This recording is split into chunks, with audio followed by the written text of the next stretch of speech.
Hello, and welcome to Spy Hard's podcast. I am Agent Scott. And I'm Cam the Provocateur, holding all the cards. Yes, you are, sir. And we are continuing our celebration of 2012's James Bond film, Skyfall, with a very special guest. Yes, we are talking to Nicholas Woodeson, an actor who, of course, played Dr. Hall in Skyfall, but also has a very distinguished career on stage, as well as a pretty impressive spy movie resume to his name. Yeah, and we're going to chronicle all of that and much more in the interview. So I think without further ado, Cam, roll it. And joining us now on the show, star of stage and screen and this week's film, Skyfall, is Mr. Nicholas Woodeson. Hello, sir. How are you doing? Hello, I'm very well, thank you. How are you? Wonderful. All the better for having you here on the show.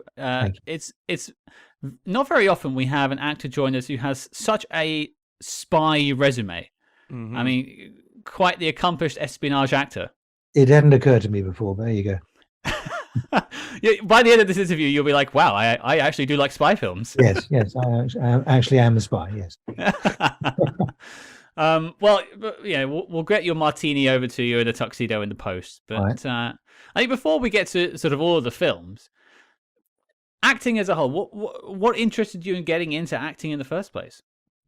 I was born abroad and lived abroad, and my parents sent me, as so many others before me, to boarding school back in England, which I didn't really know, which I didn't like really, and I started acting at school really to because it seemed a safer and more friendly space than actually real life, and I was under the mistaken impression it was an easy life and much easier than real work.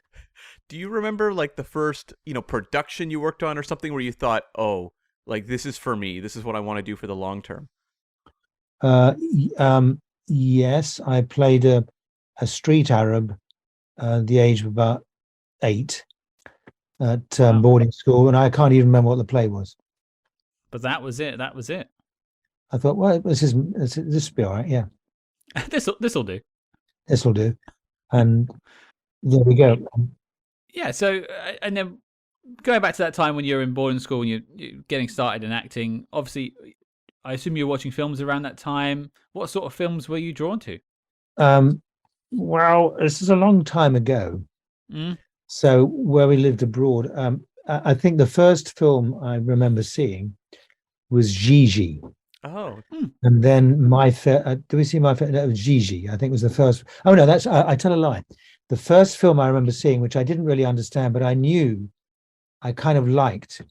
I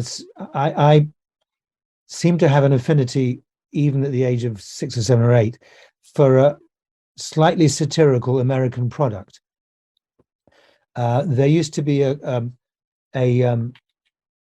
is a long way of saying the first film I remember seeing was The Trouble with Harry, which is a Hitchcock comedy. Yeah. And as much as anything isn't actually a full-out comedy. And I remember the very bright colours of New England, which I later saw in person and realised that wasn't Technicolor. That was actually how they really were. But all I remember is the feet of the dead body kept appearing in odd moments, and people were very deadpan of what they were going to do about this dead body and who was responsible for it. And I kind of liked that very much, even though I didn't really understand what they were talking about, because I was about, I don't know, very young at the time. And then the one after that, I remember, as I say, was Gigi, saying that. But that wasn't in the States or in England. That was in the Middle East when I was abroad. And were spy films, a big thing for you growing up, or something you paid attention to at all? Well, yeah, only because of moving about. I think the first ones I saw were things like were again Hitchcock's, things like Notorious, and what's that one with Gregory Peck where they think he's killed somebody and it's all set in a doctor's sanitarium with Ingrid Bergman. Anyway, Spellbound? That's the one, Spellbound. Yes. I remember seeing that and I kind of liked those, yes. And then there was, of course, Harry Lime, The Third Man, which is an all-time favorite of thousands of people. So, and I kind of remember those two, yes, actually, those three, Spellbound and The Third Man and Notorious. Notorious is one of my personal favorites. It's one Yeah. I always reach for. It's a wonderfully crafted spy film. It doesn't get as much love as some of Hitchcock's other films. I don't know why. It also stars Claude Rains, who um, Gielgud once was asked because Rains started off in the theatre in England, and John Gielgud was asked whatever happened to Claude Rains. He's, oh, I think he failed and went to America. I think he landed on his feet, luckily. Yeah. Yeah, just about. Now, sort of a whiplash from Alfred Hitchcock is James Bond, really. Mhm. I think what we'll do is, because we're talking about Skyfall this week, we'll jump ahead of time when it comes to your spy filmography and go to Skyfall. James Bond, massive influence, and Skyfall is still the biggest box office a James Bond film has ever had. Yes. I noticed you didn't mention James Bond in sort of your previous espionage films, but were you aware of the Bond phenomena by this point? Oh yeah. I remember seeing Doctor No. Well, actually, the first one I saw was From Russia with Love, Mm. and Goldfinger was kind of the absolutely iconic gold standard Bond of the time, of the age. That was kind of set the standard and tone for James Bond until until Daniel Craig came along, I think, as far as I'm concerned. So how did the offer to appear in Skyfall come along to you? Well, I had done a couple of plays that Sam Mendes directed Mm-hmm. long time ago, and I went to see a production of his at the Old Vic of Richard III. And I went along the last night, and I was backstage talking to a couple of the actors that I knew, and met Sam again and talked to him. And I think he must have remembered, because a short while later, he asked me if I wanted to do this in Skyfall, and then rang up and then got in touch a few days later and said, could you grow a goatee? Well, at least they give you a nice bit of lead in time there to get the goatee together. Yes. And what was the character that was pitched to you? Obviously, we got to see Dr. Hall in the finished film, but did it ever change from what was pitched to you? No, it was what it was. And I sort of took a line on what it was, which she liked. And when you have a character like this, do they give you any sort of sense of, backstory, credentials, anything like that to work with just as an actor?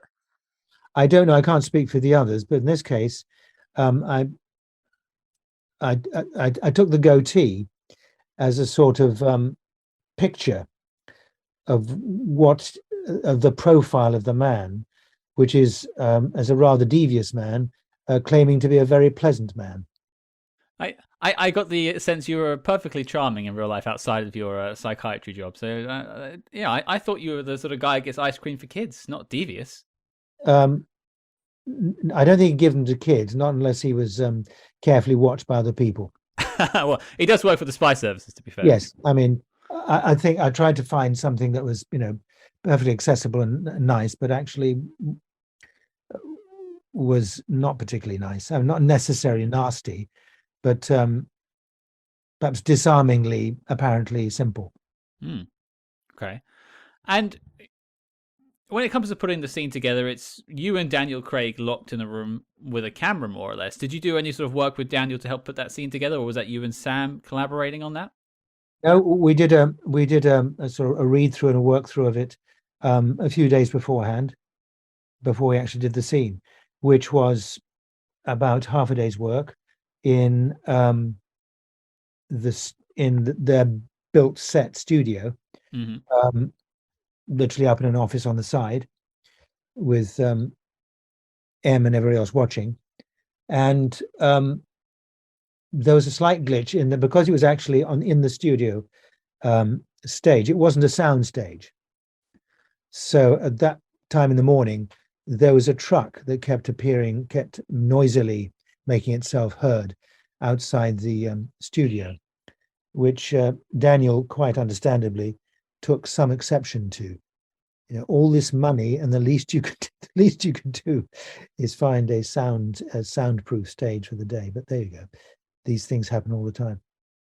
So how long did it take to shoot your scene? About half a day. Just half a day? Okay. Yes. And what was it like, just kind of like working through the scene with Daniel Craig? Because had you worked with him previously in theater or anything like that? No, I'd met him before, Mm-hmm. okay, on odd occasions, years before. No, it was just Daniel Craig and Sam and me and the viewers viewing when they were being seen. Right. Well, that was something I had a question lined up slightly later on. But were Ray Fiennes and Dame Judi Dench on the other side of the actual room whilst you were filming the scene? Were they there with you when that was being shot, or was that just two things spliced together? No, they weren't spliced together because the way it works is that if you don't have to be there because there are close-ups on the two people, then nobody's there. Mm. And I wasn't kind of taking note of when they were there and when they weren't. But obviously, if you're shooting from this side and they're up there, they'll be there. Because they'll be on camera. But if you're just doing close-ups, there's no point in their being there. I know method is important, but that would be going a little far. And you're doing this word association with Bond, and you pull up the word Skyfall. Did you have Yes. any sense of what that word meant within the context of the story when you were playing that scene? Oh, yes. Yeah. Okay. Because we did an entire read-through of the script as well, which I was given the dubious honor of reading all the stage directions. Oh. So I kind of made it a little sort of narrative of my own. I'm having to sell them as little podcasts of just the stage directions. Right. Okay. Sign us up. Sign us up for that. Yeah, I wasn't sure because so often now when we talk to actors who are working on projects that are hugely awaited, Sure. there's so many NDAs and often they don't have a finished script. So that's really interesting to hear you were actually presented with the full script. Well, because Bond's a different world. I mean, I think what's amazing about this Skyfall and Casino Royale before it is that it was there was Casino, there was Quantum of Solace, then Skyfall. I can't remember the order now. About the transition from, I mean, I don't want to disparage any of the other Bonds, but it seems to me that from Sean Connery to this is a kind of reboot of the entire ethic of it. Mm-hmm. And the kind of world that was originally created is not a world of cinema verite improvisations and things like that. So you're going to know the end of the story. And particularly in this case, obviously, Dr. Hall is going to know that Skyfall is a trigger word. So he's going to know everything that and I knew exactly what it meant because it was designed as part of a psychological test to test what state of mind he was in. And it had the effect of triggering something in him. As you remember from the film, he's actually not fit to go back to work, but nevertheless he's sent back before he's fully fit. And that's one of the moments which kind of throws up, don't think he's quite there yet, because his response is done. I always had a funny reaction to that response because when I think I was the first watching the film, and I think it also featured in the trailers, which I want to ask you about. Mm-hmm. When he says "done," I thought that was like when you get like sleeper agents and then they are awakened by a word. Like hearing Yes. Skyfall, I always take that as like "done," like awakened. I must go do a mission that's been programmed. Obviously, it meant more to Bond, but like that's how I read it at the time. Yeah. No, it's not the British done and dusted. It's the American I'm done here. Yeah. Speaking of words you mentioned in that word association, I wonder if you had the same reaction to me, although I doubt it because I have a poor grasp of the English language. When you said the word, when Daniel Craig said the word provocatrix, I immediately had to go and look that word up because I thought it was entirely made up. Right. Yeah, it was more just a comment, really. I thought it was a completely made up word that he'd made up on the spot. But turns out it's a real word. Yes, it's not greatly familiar to us, is it? But no, it is a real word. Yes. No, strangely enough. And speaking of Daniel, and you mentioned Casino Royale and Quantum of Solace, but I didn't actually ask you. You mentioned the Sean Connerys, but what did you think of those first two Daniel Craig films before sort of Skyfall came along? What were your thoughts on them? Well, I loved Casino Royale. I mean, I thought this is a completely reimagining of the entire franchise, and I thought it was great because the whole point about the original Bonds was I think yet again it was John Gielgud, I think, once said style is knowing what kind of play you're in. And so style in terms of films is knowing what kind of genre you're in. And if you wanted to, for me, the if James Bond is one kind of genre of spy film, one kind of genre of personality, persona, for me, my favorite is always my personal favorite. So I probably draw on this a bit for Dr. Hall, is Smiley in the original Luke Carrier movies. And that for me is the other icon of a kind of spy who actually trades off being invisible, being very ordinary, going into the background. And of course, James Bond is is always absolutely, there's no, he never goes around trying to ghost into a country. He always arrives on a first class seat in a plane, walks out. Everybody knows who he is, which is quite unlike real life, I hope. So the whole genre originally set up, I mean, anybody in real life would be dead if they went through the kind of sex life and adventures that Bond goes through in one movie. They wouldn't survive. So we have here a genre, and I thought it was wonderfully reinvented, revitalized with Daniel in Casino Royale. And how was Daniel in terms of the process of making the film? Because we've had actors who've been on both Casino Royale and Quantum of Solace and sort of charted his journey as an actor growing into that role. So this is his third film now. How did you feel he was sort of taking the pressure of that? It's very difficult to tell in half a day, but it seems to me he was well into it. He was taking the pressure very well. Thank you. But he dealt with the van outside, so we can at least be happy with that. Yes, he had words, but perfectly understandable in my opinion. And it was sort of in keeping with the scene because I didn't say anything, looked pleasant, and let him sound off, which is kind of what the scene's about. Definitely. And was there any more to the scene that we didn't see? Anything that was cut, or is it entirely as you recall filming it? As I remember, it was a bit longer, but I don't remember it that well. Okay. Was it just more word associations, or? Yes, I think so. Fair enough. But it's a long time. Yeah. Since I saw it. And let's see, I saw the film at the premiere, which would have been about 18 months later. I can't remember, 15 months later. Not even that much, actually. A few months. I'm lying. I tell a lie. A few months later, but I remember it seemed longer, and it was cut short. But Sam's sense of everything is perfect. So. No, they really nailed that film. It's definitely one of my favorite Bond films, and still one I reach for. Yeah. And I mentioned about the trailer earlier when we were talking. Were you aware that your scene with Daniel would be so pivotal to the marketing of this film? Because it literally, your back and forth is part of the trailer. Every trailer you're in. No, not at all. No idea until they appeared. A pleasant surprise for sure. Yeah. Yeah. Because it's the word that's being marketed. The trigger word, Skyfall. You mentioned sort of going to the premiere and watching the film, but what do you think about the film's legacy now? Do you ever get it brought back up to you? Obviously, we're talking about it now, but is it a film that gets referenced to you quite often? Only every time I do a play, people always turn up at the stage door with pictures of Dr. Hall. Oh, nice. Which is fine, but it's like, did you enjoy the play? What play? Could you sign this piece? Remember next time I go and stand outside to bring a picture of maybe a few from Russia House, and then we'll have a different conversation. Yes. And when you make a Bond film, you kind of know, I would assume going in, this movie's going to be probably pretty successful because Bond has a pretty good track record in that regard. But were you surprised at just how big Skyfall was? Funny you should say that. I didn't think about it, and it didn't surprise me at all.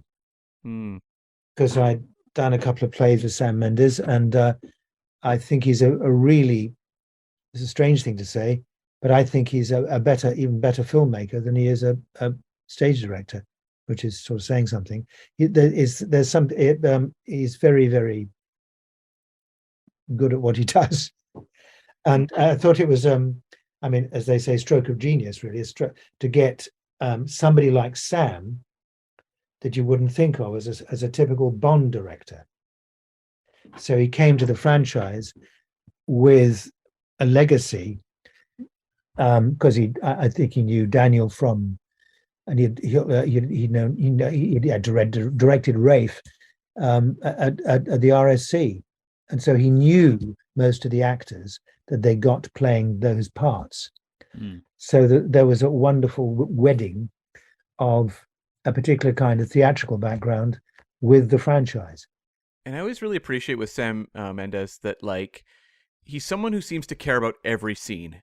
And there are so many movies, see, even just like an exposition scene where you can kind of sense they kind of just toss them off in a different movie. Whereas like Sam Mendes, it feels like every scene he cares genuinely about the psychological motivation of the characters, how it's furthering the story. So I think that really is alive and well in Skyfall, and particularly your scene. Yes, I think it's true, because plays, you can't do that. You can't have plays that kind of go, let's take Kojak from this scene here, put him in a car, take him along there so he gets out of the car. You can't do that in plays. You have to, particularly at the beginning of an exposition of a good play, is a extraordinary thing, because you're telling the audience the story, you're building a world for the audience, but if it's well done, it doesn't ever sound like exposition. It always sounds like, you never have those scenes in a play that you always see on detective series where two people stand on the steps and tell each other things that they know perfectly well, right, but they're for the sake of the audience. And with good actors, they dress it like it actually seemed probable and realistic that they talk to each other, but you don't have that in plays. And so when you've got a director like Sam, with Sam's legacy in the theatre as an artistic director of immense reputation, as well as a director of many plays, he's not going to ever do that with a film. Every single take, every single moment is going to be treated as very important part of the dramatic movement of the piece. And I remember when we had Ben Power on the show, who worked with Sam on a few things, including the Layman trilogy, which they won some awards for recently. Yes. And he was working on Spectre, the follow-up film to this at the time, and it took every waking minute of Sam's day, apart from working with Ben, was on Spectre. It consumed him. So you can see how much he cared about the process. Well, most of the very successful film directors are obsessively like that, because that's what makes them very good. True. I mean, Hitchcock's interesting. Like this, go back to the man there, because as you know, he was so extraordinarily organized that all that was done before he ever got near the film.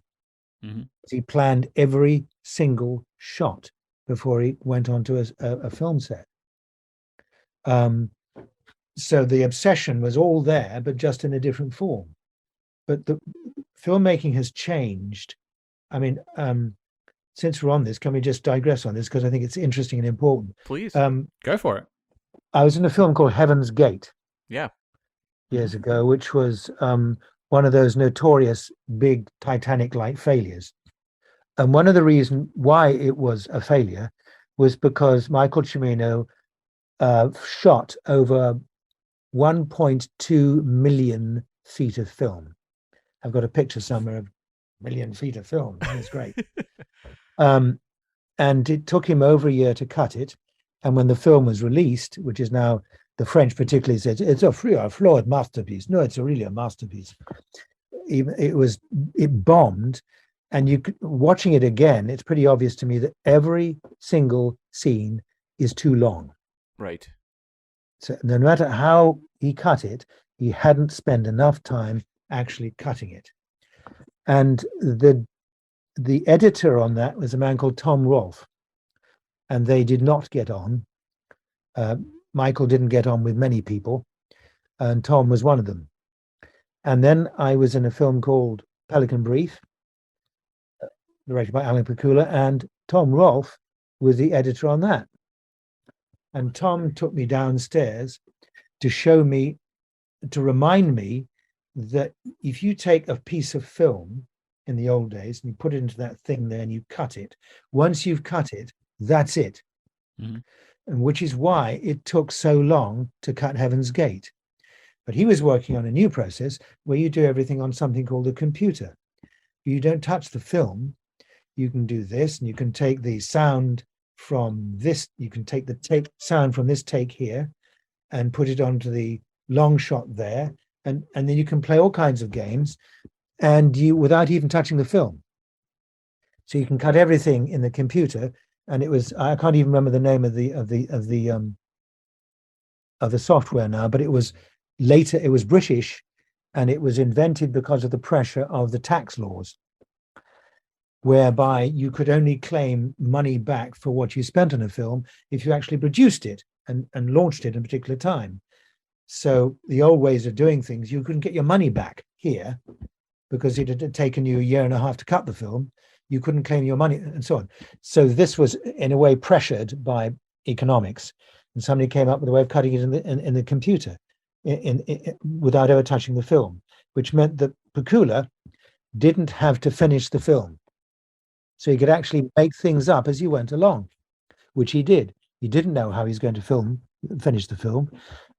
My character ends up getting blown up by his own bomb. He didn't know how he was going to finish it, which in the old days would have been anathema. Mm-hmm. How can you ever walk onto a set with filming with celluloid without knowing how you're going to finish?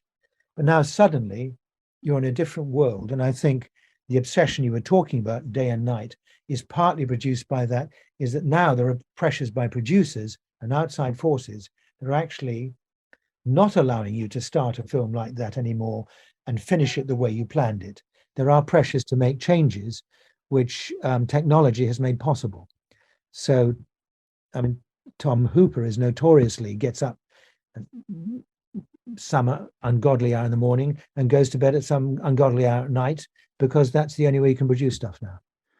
Well, I was gonna pivot us over to Russia House, but I think the more important film to talk about, based off what we were just discussing there, is another one of the films that you were connected with that had a bad editing process, which is The Avengers. Right. We've had Jeremiah Chechik on the show talking all Right. about the film. We've even had Don McPherson, who wrote the film, talking Right. all about The Avengers. We try our best to defend what the vision was of that film, and then what came out was a very different thing. But from your point of view, what was the experience like working on The Avengers? It was a bit strange because I think I couldn't quite get hold of Jeremiah Chechik's relationship to the subject matter, because I think even with, for example, with the film of Tinker Tailor Soldier Spy with Gary Oldman and Toby Jones and Cumberbatch and so on, there is a genuine love there, even though it's a completely different sensibility to John le Carré's. Mm-hmm. But with The Avengers, I didn't feel there was any kind of affinity. I couldn't get what affinity he had with the original material. And as it turns out, that was true. There was someone else originally connected, I think, and then he came in later on, if I believe that's Yes. right. Yeah. And I don't think he ever had a natural affinity to the world that he was creating. So what came out was a curious kind of, almost like a fan fiction version of the original. And were you quite familiar with the original TV show at the time? Yeah. Oh, yes. One grew up with it, with Patrick McNee and the various ladies from Honor Blackman through Diana Rigg and so on. Oh, yeah. And like so many British shows that are quite successful, there's a kind of tongue-in-cheek quality about them, with the class and with the soigné, with the and all that, which goes along with the fact that there's not a great deal of money there, like the original Doctor Who's, Right. for example. So there's a kind of mental inventiveness and a mental imagination that makes those things breathe and live. And if you try and replace that with sheer technological wizardry, you don't get anything, because it isn't Masters of the Universe. Right. It's the Avengers. Well, there's that old adage that I'm probably going to butcher, but something like creativity thrives under stress or strain or something like that. And that really shows with those sort of 60s and 70s TV serials, Doctor Who, Star Trek, anything like that. Yes. They all really thrived with almost no money, whereas nowadays they seem to struggle to come up with anything creative. Yeah. Well, Doctor Who being the exception, may I say. I'm mixed on Doctor Who nowadays. I actually prefer some of the older stuff personally, but I always go back to Tom Baker myself. But he was the classic. I even have the scarf and wear it out frequently. But and so last question on the Avengers. Obviously, it was cut to ribbons historically, famously cut to ribbons by sort of studio mandates, and there was a changeover with studio heads. It was really mistreated by Warner Brothers at the time. I think from what I've learned over the years, your part was basically fully in the film, but was there any more that you did that didn't make it that you're aware of? I can't remember. That's fair. I actually can't remember. Are you surprised by what came out in the end, or does what was sort of presented kind of make sense given the creative push behind it? I guess I was disappointed, but no, I'm not surprised. Right. I actually did have a question just about the tone of the Avengers material was very specific. And do you think it's something that like a North American filmmaker would struggle just to capture? Yes, that's what I was trying to say. I think, yeah. Yeah. Yeah. We interrupt this program to bring you a special report. Calling all agents. Independent podcasting, much like the spy game, requires considerable resources. Whether it's research, equipment, hosting, or of course constructing a top secret volcano lair, we're putting out the call for your support. That's right. As you may know, we've activated the Spy Hearts Patreon, home of our ever-growing lineup of Agents in the Field episodes where we decode non-spy films from your favorite spy actors and full film commentaries with more intel than a Basil exposition briefing.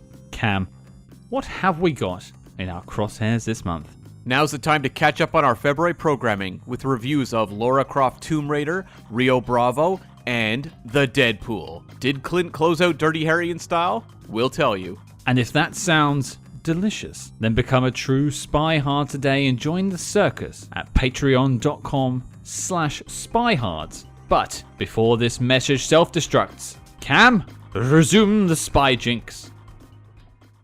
Well, pedaling back a little bit, about 8 years to 1990, we have The Russia House. Right. Another John le Carré there. It's actually funny. We literally reviewed it the other day, and I wasn't aware you were in the film until a few scenes in there. You are handing over an audiobook to Michelle Pfeiffer, which is a wonderful little connection to today's interview. But how did you get connected with sort of Russia House? I just finished a long series of seasons with the Royal Shakespeare Company, and I came out of that, and I was offered this job. I can't remember any more than that. And so I turned up on the set. And the first AD, if you remember, my character was called Nicky Landau. And there was a racing driver called Nicky Lauda. And I remember the first AD leading me through a crowd of people. Excuse me, Nicky Lauda coming through, Nicky Lauda. And seeing the back of Sean Connery's head as I walked past a makeup room, and that was my first day on the set. So it's a good start. And then you're filming with Michelle Pfeiffer moments later, I imagine. Yes, yeah. And she had a dialect coach called Tim Monick that I'd worked with many years previously in America.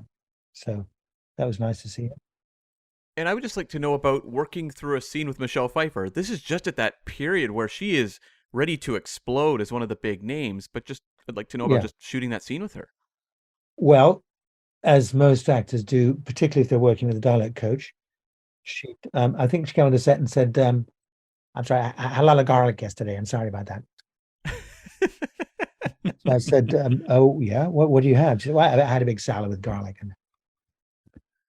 Because I think I had a pecker on the cheek. So that was otherwise, she spent each moment between the takes with the dialect coach, because that's what you have to do if you're somebody like that working on set with a foreign accent, and it's not you haven't spent 5 months like some other actors do learning to speak fluent Russian.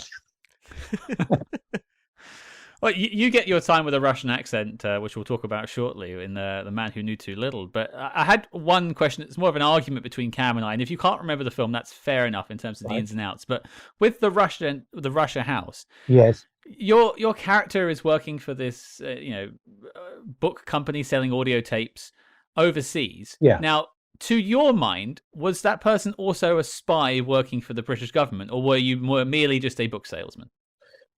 He was as far as I can remember, he was a part-time spy. I mean, he was a low-grade spy. Yes. Okay. He was in touch with the British. He was definitely had links to British intelligence, which is why he immediately, that material was. Otherwise, I don't think he would have known what to do with the material. Right. You've made Cam a very happy man. Thank you. Because when I was a very small boy, I did Russian O level, and part of that time was I and a bunch of other schoolboys went to Moscow and, as it was, Leningrad, and you got instructions on what happens, what you do, and how people want to buy your sweaters off you and all that kind of stuff. And it was pretty obvious. You just realized that everybody was working for, in some degree, everybody would be working for an intelligence service, because that's the way life functioned. Nobody would simply go anywhere without having some kind of relationship with an intelligence service. I don't mean that everybody was a spy. It's just that there would be, if you were given something like that, as Nicky Landau is in the film, you would naturally know who to go to. And he sorry, I'm remembering now, he actually tells her what to do. Yeah. I'm going to do this, and give me the book. Because he realizes there's something going on. Exactly. It's a shame I lost that argument, but I've learned it from the man himself, so I can't argue with the source. Speaking of the source material, though, you mentioned Le Carré when we were talking about Tinker Tailor Soldier Spy earlier, but had you read The Russia House when it came out, and what did you think of sort of the book's adaptation of the film's adaptation?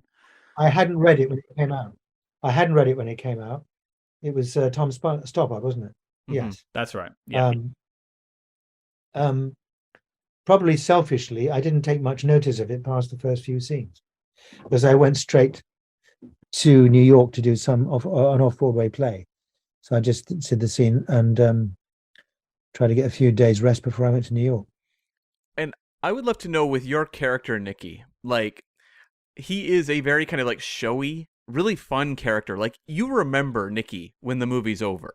But I'd like to know about playing someone who's kind of an eccentric character, who's a personality that pops, but having that kind of underlying element of, this is someone who works in an espionage world and is passing information, where you're kind of playing those layers in a scene and trying to get across both the character who's memorable and kind of fun, but also someone who brings a certain seriousness, actually, to what this character's journey is going to be. I don't think it's two things. I think most people like Nicky, it's one and the same world. Right. I think that's what's so dismal about the current debate about refugees. Of course, most of the things that refugees say won't be entirely true, because they wouldn't be alive if they told the truth. So you have to decide whether you're telling when somebody's telling the truth for good motives, or whether they're actually, not to be trusted with anything to do with you, let alone your life. Nicky's background is probably first generation. Was he Polish? I can't remember. He's first generation Middle European. He's brought up in the East End, and he's not so far away from that world himself. His parents would have been part of it anyway. Right. And just scooting forward a few years to 1997, you've got The Man Who Knew Too Little, that Russian accent I mentioned earlier. Just a little bit about working on that production. Obviously, you got a little bit of time with Bill Murray there. What was that one like? Well, I enjoyed working with Bill Murray very much. It started out, so this is not me knowing, this is what I was told afterwards. The film started out as a sort of a British low-budget light comedy, and I think they had somebody in mind that I won't mention because that might be true, and it might not be true, and I've got into trouble before repeating rumors that are not true. So I'll say that's as much I know. It was intended to be a British light comedy, and somebody somewhere, a producer, I'm sure, got hold of it and said, "Hey, we need to make this. We'll bring a big star in," and immediately the budget increased, and most of the budget, as always happens, went to pay the star. Of course. And it was called "Watch That Man" originally. And I can't remember when they ended up calling it "A Man Who Knew Too Little." I remember getting a lot of script changes through the post, through the door, quite a lot, like whole new scripts.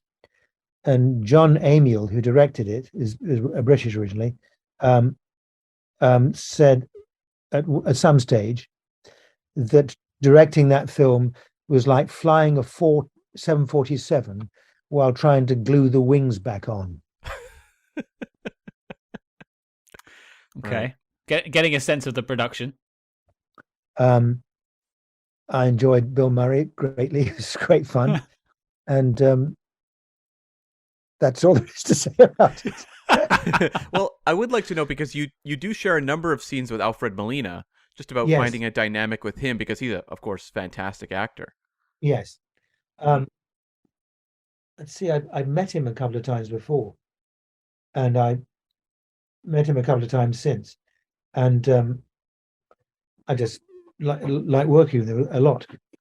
Well, you can tell the chemistry's there between the two of you. I mean, obviously, you mentioned having fun with Bill Murray, but you can tell you two are having fun as well, which is always nice to see in the film. And I'm just looking back at sort of the overall your spy work so far in your career, and you've got comedies, serious Bond films, serious Le Carré adaptations. You're bouncing from, because inside the spy world, there's all sorts of sort of mini genres. I would always like to think. Yes, but yeah. What is your favorite type of spy film to work on? Well, I think the Bond, actually. Yeah. And would you say that was your favorite of the films you've done in terms of spy movies? Oh, yeah, because it was the work was very serious in the right kind of way. It was fun and tongue in cheek in the right kind of way, but it was remaking a franchise. It was developing the genre in a different way, and those films are very well made and very seriously made nowadays. And did you keep up with the next two films to see to the end of the Daniel Craig arc? I haven't finished yet because I can't bear to see the last one. I don't want to see the last one. Oh, I want to sort of but I saw Quantum of Solace came next. I can't remember. No, it was before Skyfall, wasn't it? Yeah, it went Casino, Quantum, Skyfall, Spectre, and then No Time to Die. Yes, I've seen Spectre, of course, and I like that a lot. And I mean, I liked it a lot. I thought it was really good. And I haven't seen No Time to Die, but I suppose I will one day. Before the next one happens, I imagine you'll probably need to pop it in and have a watch. Right. Well, then, I suppose sort of slowly wrapping us up, you mentioned Skyfall being your maybe favorite of the spy films you looked at, but which one sort of challenged you the most as an actor, do you think? The Man Who Knew Too Little, because it was so chaotic. That's fair. And looking at sort of your wider filmography, maybe away from spy films, just as everything you've worked on, one thing we like to ask actors when they've been on the show, what's something that you're really proud of that you've worked on that maybe didn't get the love of something like Skyfall, for instance? I suppose Heaven's Gate, because it was the first film I ever did, and it was an extraordinary experience. I mean, just extraordinary. And I was there in Montana for 5.5 months, which was longer than anybody else on the set, and funnily enough. And it was a blast. Although it was also very, very strange, because it was a bit like being in the retreat from Moscow. You know, everything like the Grande Armée marching down week after week, and then you sort of realize that something wasn't really working. Because he originally wanted to film into the late winter. And eventually the producers caught up with him and said, "You can't do that. You've got to stop by this. So instead of working that way, he started to work that way, getting up at the crack of dawn and ending at the night, and changing all. I think because he thought himself as a bit of a David Lean, wanted to finish like Dr. Zhivago in the snow. So then he had to change it to all that kind of thing. It was just a bizarre, wonderful, one of those extraordinary adventures that you're a kind of lucky to be a part of, as long as you don't get hurt. Has it been somewhat gratifying to see that Heaven's Gate really has been reappraised a lot over the years, where now I see it regularly regarded as a really fantastic film? Yes, it's fun. I still think I was right that it's actually, if he'd taken another 20 minutes out of it, it would be a really good film. Mm-hmm. Mm-hmm. And the thing has to do with the technology of the time. Yeah. And there were an extraordinary amount of actors who became extraordinarily successful in it later on. And we briefly spoke about this off air before we hit record, but what is it you're working on at the moment, Nicholas? Anything you can share with us?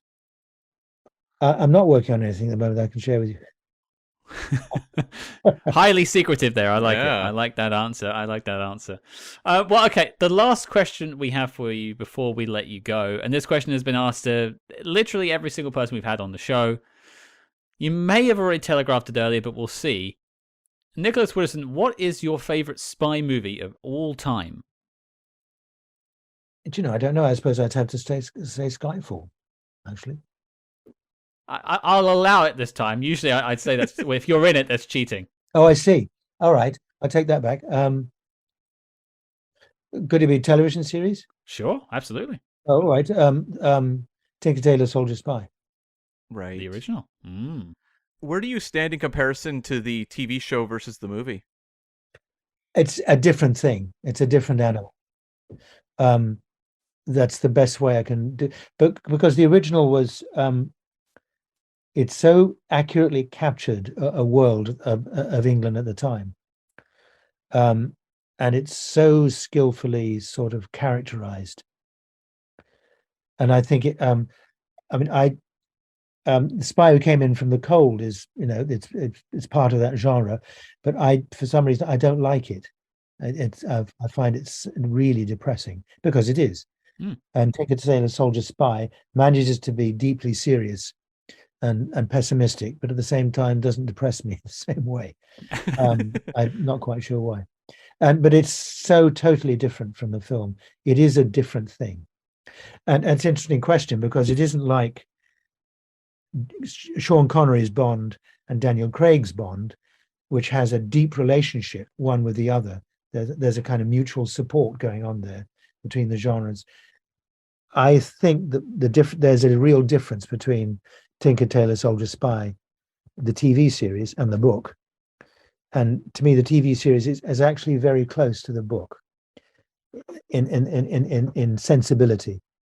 And everything I've heard Le Carré say kind of supports that view. And the film is a different animal. It's wonderful as to what it is, but it is a different animal. It's as different from the original, I think, as Anthony Burgess's book of Clockwork Orange. Thank you. And the film. Yeah, they are definitely two very different things for sure. Yeah. We've been looking at spy films for close to 3 years at this point, and it's rare to find a good adaptation that stays close to the book. It's usually they stray away completely or slightly. There's not been many that have stuck to it, and the ones that do are usually successful. But I tend to find actually TV is better at adapting spy novels. That's probably true. Yes. Just gives it more room to breathe. Yes. Anyway, I think that's my favorite. And then there's close behind, I think, The Third Man. Yeah. And I was being a bit cheeky with saying you can't have Skyfall, because it's a great film. So, of the top 3 you've got there, I can't complain with any of them. Well, Nicholas, it's been an absolute pleasure talking to you. You are the man that helped James Bond save the world. Even though you didn't recommend he went out there, you still did do the interview with him. So we'll give you that anyway. But it's been an absolute pleasure talking to you, sir. And thank you for your time. Thank you. Thanks a lot. There you go, folks. That was our chat with Mr. Nicholas Woodeson. I want to thank Nicholas again for taking the time to speak with us all about Skyfall and much, much more. Cam, what did you think? I thought this was actually a really good follow-up to kind of what we did when we talked to Rufus Wright about his work in Quantum of Solace, playing the Treasury agent, and also to Joseph Milson, who, of course, had a pretty memorable part as Carter in Casino Royale. I like that we've kind of charted over the course of these Daniel Craig films these actors who kind of inject real character work in memorable small parts. And I think Nicholas had a lot to say about his performance here, and it's a pretty memorable character. As you said, was pretty much the center of all the marketing. Absolutely. And I can't promise that we will keep this up with the subsequent Daniel Craig films. I'll surely try. But let's relish in what we have had. And yeah, in terms of Nicholas, it's one of those scenes that when people think about Skyfall, that literally will always pop up in their head.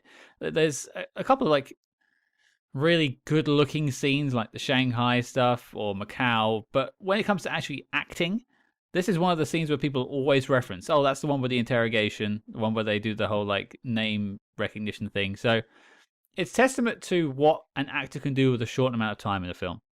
Definitely. And he mentioned in the interview that there was other cards and other responses. I would love to know what those were. I think they could have been some really amazing stuff there. Can you imagine it was like something on the lines of going through his past conquests that he caused to be killed or something like that? Or like, or it's even just like Le Chiffre. Ugh. Do you know? So I could see because Skyfall was a bit of an anniversary of the 50 years of James Bond in a way. Can you imagine if they said something like Tracy, and he just like crumbles? And the continuity makes zero sense if that happens. But just for a second, imagine how interesting that would have been, and how many discussions Bond fans would have had from that. He holds up a card, Brad Whitaker. He's like, who? That's one for the Bond diehards out there. Yeah, that's very true. Very true. Sheriff J.W. Pepper. And then Daniel Craig just pulls out a slide whistle from under the table and it's like, whoop. Exactly.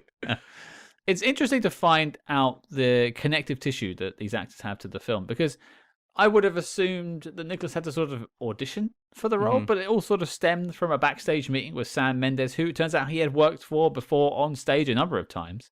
So there was nice connective tissue there. And as we sort of spoke about a little bit in the review, Sam is very passionate about his time in the Bond films. You know, Ben Powell also told us the same story back when we were talking about Munich, The Edge of War, and how Sam was so invested in creating the Bond films.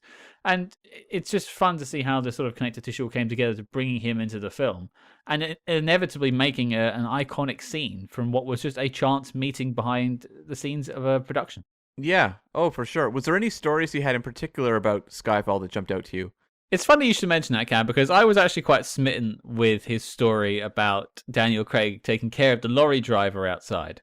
Now, Nicholas didn't share us any particular details on how Daniel Craig sorted the lorry driver out. One can imagine there was a wee bit of shouting, but Daniel Craig is number one on the call sheet. It is kind of his responsibility, apart from him and the director, to sort of take care of these things. Oh, for sure. And I appreciate the fact that Daniel stepped up instead of just being one of those actors that just goes, well, guess the director will sort that. Mm-hmm. Oh, yeah. Which just goes to show Daniel's passion about Bond, a thing that often gets overlooked by all these Bond fans online that just like throwing shots at him. Mm-hmm. One of the things I thought was really interesting was talking to him about whether he knew the meaning of the word Skyfall. Because you talk to most actors, as I said in the interview, you talk to most actors who worked on, say, like a Marvel film, a DC film, about the overall story. They're like, I just saw my pages. Like, I really didn't have a sense of how this all fit together. And let's be honest, an actor we're going to talk about in a minute, Michelle Pfeiffer, she doesn't know anything about what the quantum realm is. I don't either, and I saw the movie.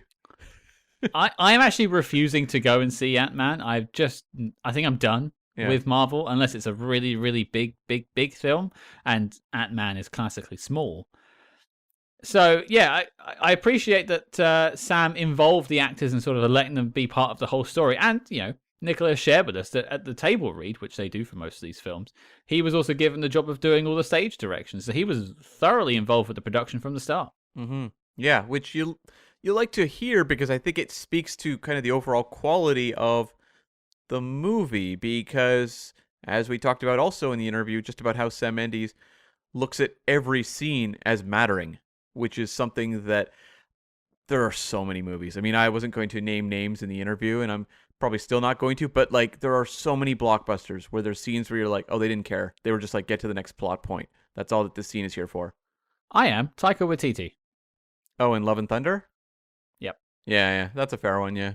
I mean, I would say there's a lot of Marvel movies that do it, pretty much. I mean, I wasn't just going to fire at Marvel, but that's a very recent example in my mind of that exact phenomena. But it's interesting as well, and sort of maybe segueing off of James Bond and into Nicholas's sort of wider spy world. Nicholas then took us on an adventure about working with other directors and how they performed in spy movies and non-spy movies he worked on. He spoke to us about the director of Heaven's Gate and the editor of Heaven's Gate and how the sort of they didn't get on particularly well, but given a different director with the Pelican Brief, a completely different result. So it's good to see that the people with the reins in Bond films genuinely care what they're doing.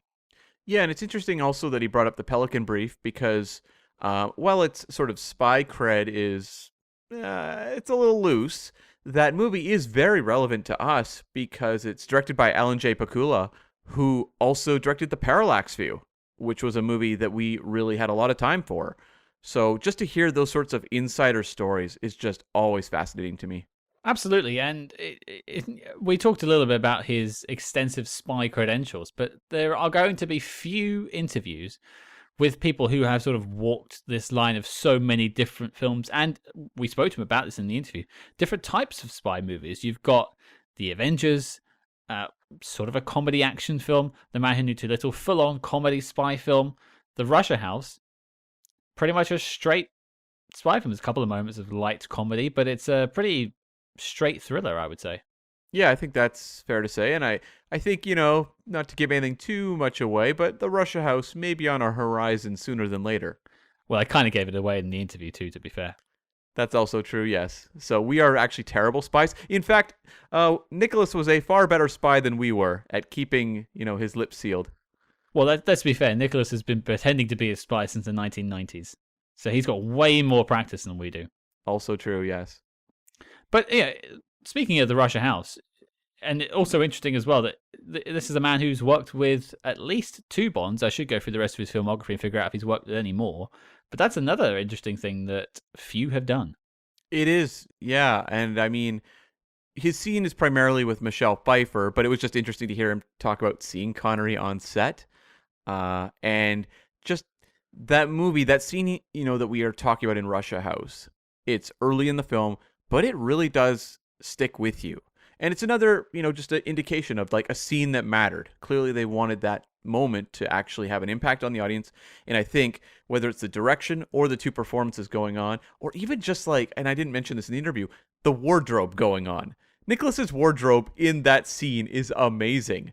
And it all just kind of sticks with you. Yeah, I see you've turned up in his suit today. I think it was a bit much. I have, yes. Yeah. But speaking of ridiculous, we also spoke about The Avengers. A troubled production through and through. And interesting to hear sort of a contrasting opinion on the film from our other 2 interviews on The Avengers. This, I guess, is our 3rd one now that we have given the most amount of coverage The Avengers has ever gotten. I guess until Ray Fiennes joins us next week. Right, Scott? Of course. Uma Thurman, will you please check your inbox?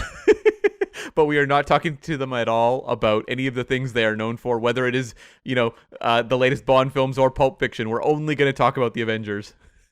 That's very us, to be fair. It is. That's very much on brand. But yeah, interesting to hear a contrasting opinion because Nicholas didn't seem to think that it was directed by the right person from the start, which is entirely fair.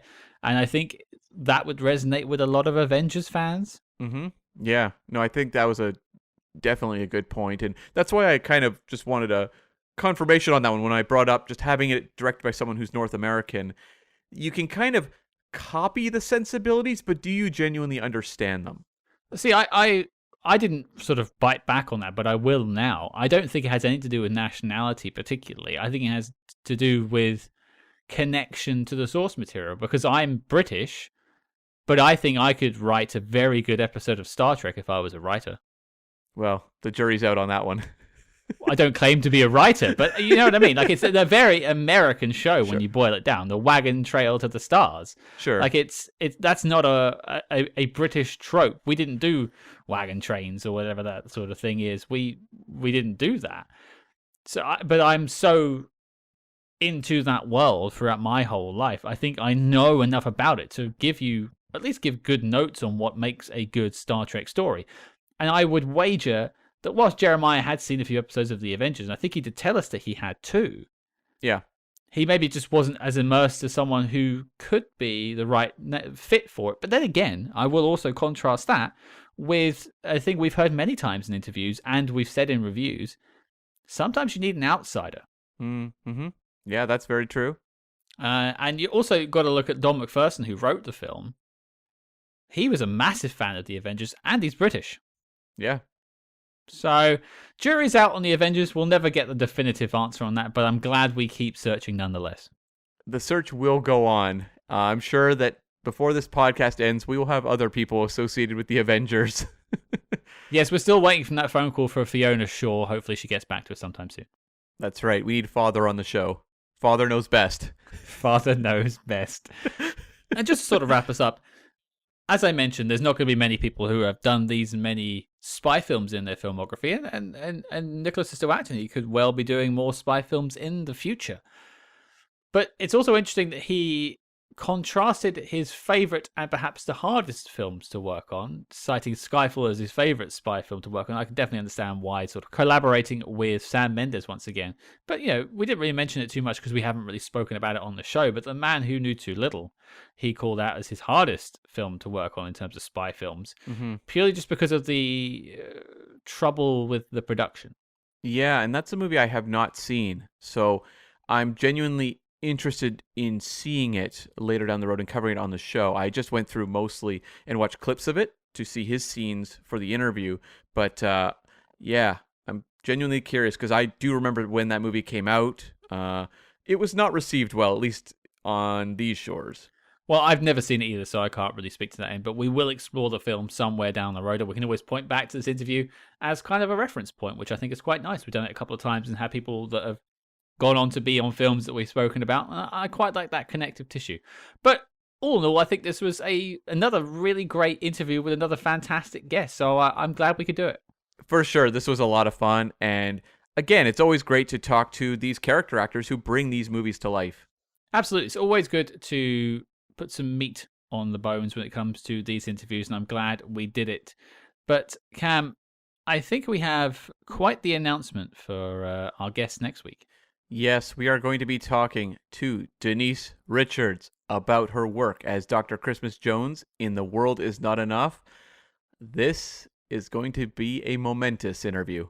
That's right, guys. We are so excited to share this one with you. Denise was so generous with her time and really helps us paint the picture of 1999's The World Is Not Enough. So I'm very proud to say the next sentence.